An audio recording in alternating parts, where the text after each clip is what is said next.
Sony just made the biggest mistake they probably have ever made by shutting down Bluepoint Games. And what is the reason behind this? Their claim is that it's due to rising development costs. But I don't think that's true. Take a look at Crystal Theater of Idols, which I do have a review coming out for this week. It is a 15-hour-long survival horror game that looks great and is good. And best of all, it's only $17.99 compared to the $70 AAA titles coming out from everybody else. So, what is the issue here then with Sony? It starts at the top with leadership, specifically Jim Ryan and Hermen Hulst. Since they took power, it has been a disaster, nearly collapsing the PlayStation brand completely. Jim Ryan is already gone, which was a great choice, but Hermen Hulst is still there greenlighting all these terrible games. Hulst isn't the only problem either. Neil Druckmann has had way too much influence. He forced out one of the greatest writers and directors in video gaming history, a true legend of the industry, Amy Hennig.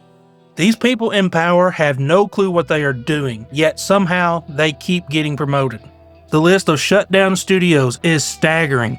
Japan Studio, Pixel Opus, London Studio, Firewalk Studio, Neon Koi, and now Bluepoint Games. There have probably been more PlayStation 5 exclusives cancelled than actually released. Just look at the list of failed or scrapped live service projects.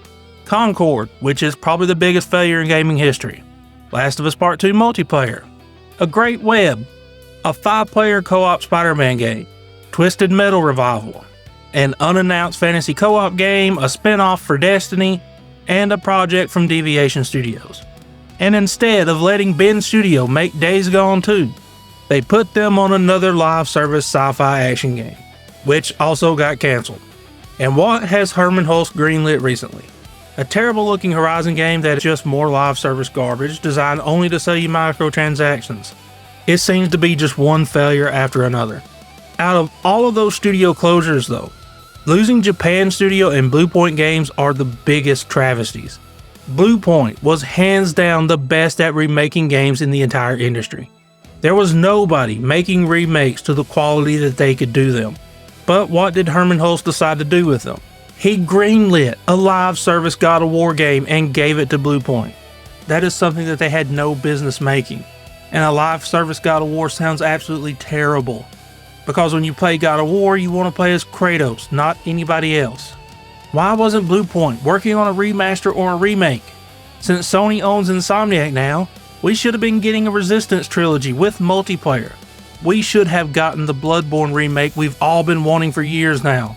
Or an Infamous collection updated with incredible graphics.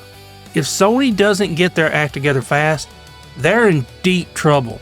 They were on top of the entire industry, and for the most part, they still are, but lately, everything they have been putting out has been met with nothing but controversy or complete failure, and that is not good. Thanks for watching. Would you kindly leave a like and subscribe, and I will talk to y'all later.